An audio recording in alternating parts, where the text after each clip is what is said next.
President George Herbert Walker Bush made service, honor, and duty a central part of his presidency. It's a legacy of a different era of politics, less personal, and as my next guest says, less nasty. Joining me now, the former Secretary of State and the chairman of the Joint Chiefs of Staff under George H.W. Bush, General Colin Powell. General Powell, thanks so much for being here. Pleasure to be here, Jay. Really appreciate it.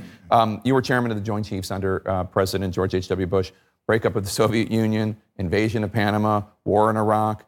Why was he so successful in foreign affairs? Because he had more experience in foreign affairs than any president in history. He had been an envoy to China. He had been in war himself, as you well know. He had 8 years as vice president of the United States and could watch what was going on in the Reagan years. He served at the UN. He served in Congress. He was the director of the CIA. What other credentials do you need to be a successful president with respect to foreign policy? So he knew the world. He understood so many of the personalities who were working in the world at that point. And he was essentially fully prepared to be a foreign policy president, and he was a successful one, a very successful one. And it seemed as though, he helped negotiate the post-Cold War era. Mm-hmm. It was very important to him to build alliances, to invest in, to help out the former Soviet Union as it disintegrated, to help out Germany as it unified. International organizations, which today Republican voters and Republican presidents look at, askance at, they were part of his blood. They were part of his blood, and maybe he also read the history of World War I, where we didn't do this kind of thing, and we produced a situation that produced World War II. But President Bush, he wanted to talk about a new world order, and it was a term he used all the time. And by that he didn't mean a world order where somebody dominates. He wanted all the nations of the world to come together and deal with each other in the spirit of humility and the spirit of let's get the job done. And that's the way he went about his 8 years as vice president and his 4 years as president. You talk about humility. I heard Condi Rice on our networks telling the story to Jamie Gangel about after the Berlin Wall fell, and she and others, maybe even you, wanted him to go to Berlin. And I don't know if it would be a victory lap or whatever, but to talk about, the United States won the Cold War, the Berlin Wall came down. And he said, no, this is a German moment. Let the Germans have their moment. You don't see that kind of humility very often. You don't see that kind of humility. And I wasn't in on that conversation, but I've had similar conversations. After Desert Storm, the American people were so overjoyed as to how quick the war went and how well our soldiers and sailors and airmen and Marines performed that they wanted to celebrate it with parades. And the big parade was going to be in New York. Ticker-tape parade up Broadway. And it was exciting. The troops are going to be there. The city was going nuts getting ready for it. And he wouldn't go. And when we talked about it, he said, this is something that belongs to the troops, to you, the other members of the Joint Chiefs of Staff, Secretary Cheney and General Schwarzkopf. I don't want to go. I'm not going to go. He went to the one in Washington, which is much more subdued a few months later. But it didn't surprise me in the least. This is the guy I got to know. And I didn't just know him as chairman of the Joint Chiefs of Staff. But 2 years before that, the last 2 years of the Reagan-Bush administration, I was the National Security Advisor and Deputy National Security Advisor. He and I had offices next to each other. So I got to know the gentleman very, very well and watch him and help him during the '88 campaign. So he always knew what was going on as he was out campaigning. We kept him fully informed of what was going on with foreign policy. And he was also a receptive person. You could go in and tell him anything, good news, bad news. You just wanted to chat. He was always available to you. And his humility demonstrated itself in so many different ways. I think I've told the story several times already this week about how when he lost, and I called him a day after the loss and told him that, I feel sorry for you, boss, but sorry. And he said, thanks very much, Colin. And an hour later, my wife, Alma, calls me and says, Barbara just called us, want the whole family, all of us, to go up to Camp David and spend the weekend with him. I said, no, isn't his family going to be there? No, they want us to be there. And so Barbara called another hour later and said, and bring the kids. So we did. And it was myself, my wife, my son, my daughter-in-law, and our 4-year-old grandson, Jeffrey. And the story we love to tell is when we were having lunch on the second day, President Bush was anxious to finish lunch and go out and walk and do something. And so he was starting to hustle us along. And 4-year-old Jeffrey raises his hand and says, I haven't finished my ice cream. And President Bush says, well, okay. So we all sat down again. That's who he was. He was like that with everybody.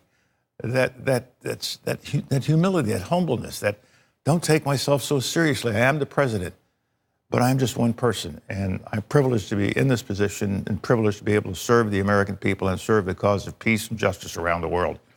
And history has given me the opportunity to create a new environment, a new world of order, and people respecting one another. And if you believe that, you can't say, why didn't he go to Berlin and show off?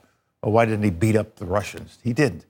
He wanted to work with Gorbachev, just as President Reagan had worked with Gorbachev for his time in office.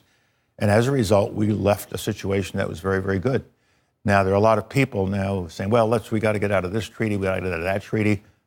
Bad, terrible mistakes, which we will regret, because they don't make sense. Well, the Soviets have been cheating on the INF treaty, so let's get out of the INF treaty. Oh, good, you do that, and guess what? The Soviets aren't cheating anymore, because there's no treaty to cheat. Doesn't make any sense. But that's the kind of thing we're doing. Climate change, so many other areas where we are not demonstrating the kind of inspirational, broad-based leadership that we saw under Bush and Reagan. You were privy to scenes away from the cameras, and looking at the Bush cabinet, you had a lot of different views. Dick Cheney, you, Brent Scowcroft. How did he manage all these strong opinions and individuals with strong opinions?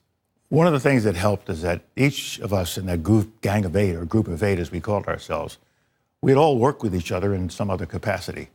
And so we knew each other, and we could go into the Oval Office, and he would sit in the chair in front of the fireplace, sort of just sitting there, chewing his lips a little bit, and we would argue out an issue.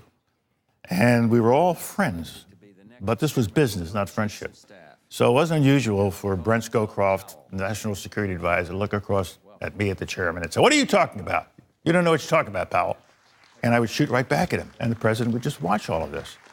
It was such a tight-knit group that Mr. Cheney, who represented the Defense Department, always, not me, I'm just his advisor, he would say to the president, Mr. President, this is what we hold as the Defense Department position, this is our position.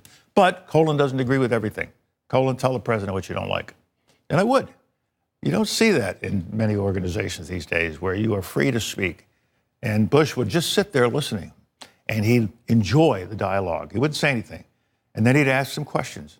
And then he would either make a decision or it would come down the next day. He did it quickly. Sometimes it was very quickly.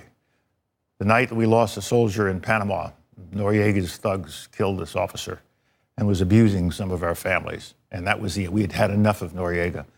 President Bush did not know what new plan that the Joint Chiefs of Staff and I had come up with, along with General Thurman in Panama. But it was not just to go after Noriega, but to take the entire Panamanian Defense Force out of action, so we didn't have to worry about it again. And there was a president waiting to take over Panama if Noriega went away. And so Saturday night is when it happened. Sunday morning, about mid-morning, we went to the White House to brief the president on what this new plan was. And I took him through it. I said, it's not take out one guy, we're going to take out an entire force. Mm-hmm. And we're going to put in about 23,000 soldiers and Marines and airmen. And everybody kind of looked at me a little oddly. But I said, this will do it. And he asked a couple of questions. Brent asked some questions. Jim Baker asked a few questions. And then the president just didn't need any more information. He said, do it. 4 days later, we were in Panama. And several days after that, we had succeeded in getting rid of Noriega and in restoring Panama on a path, putting it back on a path to democracy and freedom. And we left. There aren't any American soldiers in Panama anymore. There had been for hundreds of years, for a long time, let me put it that way.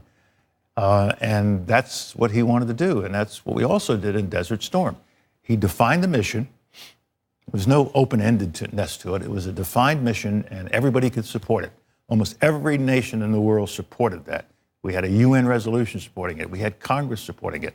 We had our allies supporting it. 500,000 American troops, 200,000 others. It's hard to believe now, but we had a division from Syria.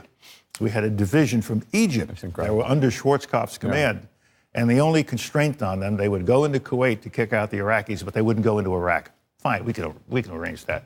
So we had quite a chessboard of different units that were there. 500,000 Americans, 200,000 allies, the whole world supporting us. And I'm probably the only chairman who ever could go up to a president and say, I guarantee the outcome. We had boxed the Iraqi army, and they couldn't do anything but sit there and get beaten. And they were beaten rather quickly and rather decisively.